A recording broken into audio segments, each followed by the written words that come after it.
특히나 요즘같이 불경기 힘들고 또 아이들 때문에 너무너무 지치고 아이들하고 싸우고 예? 끝장을 봤다. 그렇다면 행동 똑바로 해 이제부터.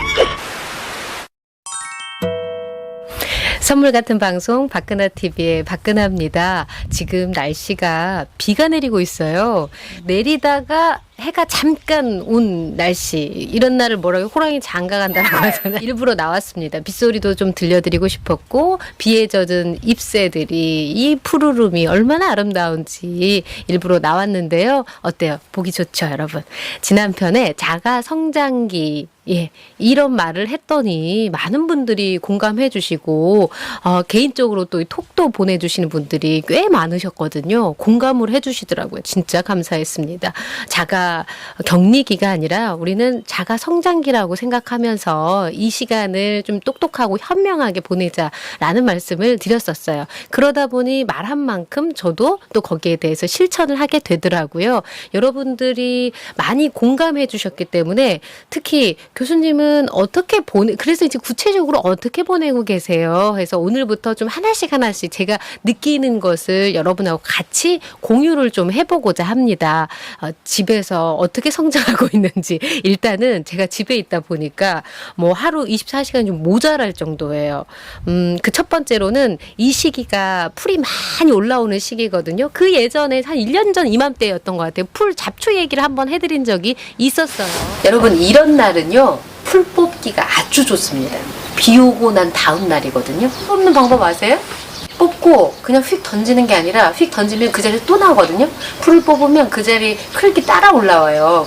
털고 이게 좀 모아서 한꺼번에 이렇게 버려줘야 풀이 잘 안 나요. 그 자리에서. 저렇게 뽑아서는 안 되네. 저렇게 뽑아가지고는 자꾸 옆에 또 나요. 또 나. 그렇겠죠. 아 인생도 이 시기가 있는 거구나. 내가 뭔가를 자꾸 미룰 것이 아니라. 잡초 이야기하고는 조금 다른데요.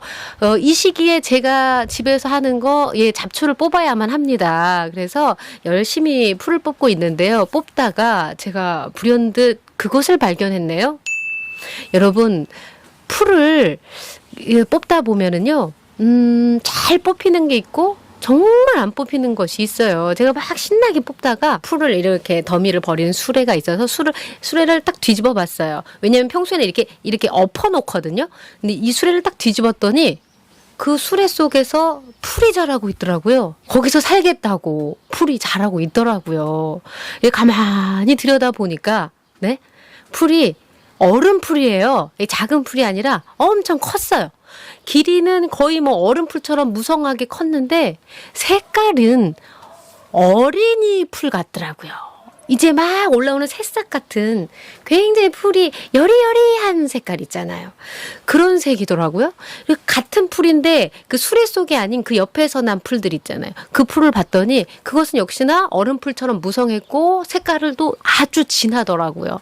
이 풀 보면서 우리랑 너무 비슷하구나. 여러분 그런 거 있잖아요.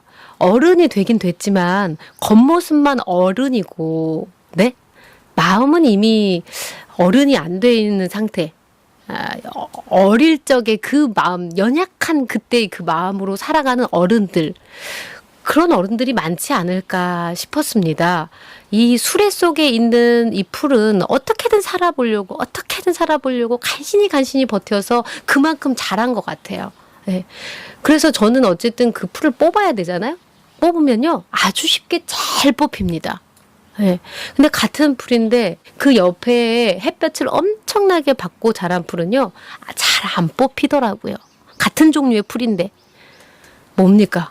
수레 속에 있는 그 풀은요 햇볕을 못 받아가지고 그래도 살겠다고 간신히 버텨서 이렇게 유지하고 있었던 거더라고요. 그런데 쉽게 뽑혀져요. 우리 어른들도 저도 이제 44이잖아요. 그러다 보니까 제 친구들도 이제 얘기들도 좀 하고 우여곡절도 많고 이런 어른이지만 많이 나약해져 있는 우리의 상태들을 가끔 확인하잖아요. 이미 외모는 어른인데 마음은 그렇게 살아가는 어른들이 많겠구나. 풀을 보면서 느꼈거든요. 그래서 이런 마음 상태를 우리가 가지고 있잖아요. 그러면 주변에서 강한 힘, 주변에 강한 자극이 왔을 때는 쉽게 이 풀처럼 와르르 무너지고, 네? 쉽게 그냥 뽑혀져 버린다는 거죠. 나란 존재가 와르르 사라질 수도 있겠다. 이 연약한 얼음 풀처럼. 그런데 우리 햇볕을 많이 받고 자란 풀은 굳건하잖아요. 잘 버텨내잖아요. 예. 그래서 저는 그런 생각을 해봤어요. 사람에게도 이런 밝은 기운이 지속적으로 노출이 돼야 되겠구나. 그래야 우리가 어른으로, 진짜 어른으로서 잘 버텨낼 수 있겠구나. 그냥 간신히 버티는 게 아니라, 여리여리하게 간신히 버티는 게 아니라, 굳건하게 잘 튼튼하게 버텨낼 수 있는 힘이 필요하겠구나. 그러려면 어떻게 해요? 밝은 곳에 자꾸 노출을 시켜야 되잖아요. 근데 우리는 어떻게 해요? 집에 있어야 되잖아요. 많이 못 돌아다니잖아요. 밝은 곳을 어디에 노출시켜야 돼요? 사람은요, 사람한테서 받아야 돼요. 그렇지 않아요?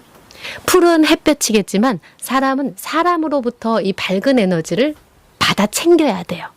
그러면 한번 좀 생각해 봐야 돼요. 나보다 더 밝은 사람이 누구인가. 그런 사람을 옆에 자꾸 두셔야 되는 것 같아요. 근데 만나기 좀 어렵잖아요. 요즘에 또 사회적 거리를 두라고 하니까. 예. 그러면 어떻게 만나야 돼요? 책으로 만날 수 있고요. 카톡이나 문자 메시지, 전화상으로 나보다 밝은 사람을 일부러 여러분 자꾸 만나세요. 예. 특히 저 같은 사람 여기 있잖아요, 여러분. 그래서 그 기운을 막 끌어당기세요. 그러면 여러분 굳건하게 잘 버티면서 갈 수 있을 것 같아요. 간신히 여리여리하게 우리 버티지 말고요. 네, 멋지게 버티자고요. 멋지게 잘 헤쳐나가자고요. 저 요즘에 24시간이 모자라다고 했잖아요. 그렇게 풀 뽑으면서 또 이런 생각들을 하면서 혼자 하기에는 너무 아깝다. 여러분한테 좀 이런 마음의 선물을 드려야겠다 싶어서 이렇게 비가 내리다만 갠 하늘 밑에서 여러분하고 이야기를 나누고 있습니다. 어떻게 공감하셨나요? 예, 다음번에 또 다른 제가 발견한 내용들을 가지고 또 오도록 하겠습니다. 여러분 마음의 선물이 되셨다면 어떻게 해요? 구독, 좋아요, 알림까지 꼭. 그리고 여러분 있잖아요. 이제 1000명이 얼마 남지 않았어요. 1000명. 그래서 지금까지는 제가 마음의 선물을 막 챙겨드리려고 했는데 1000명이 되는 그 순간에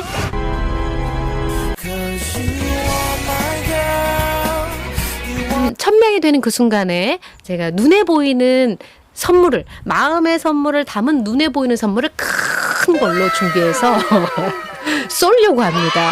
그러면 어떻게 해요? 이게 제 혼자서 할 수 있는 일은 아닌 것 같고, 여러분 구독자분들이 예, 이렇게 해주셔야 여러분 큰 선물을 받아 챙길 수 있다라는 거 잊지 않아 주셨으면 좋겠습니다. 예, 지금까지 선물 같은 방송 박근아 TV의 박근아였습니다. 고맙습니다.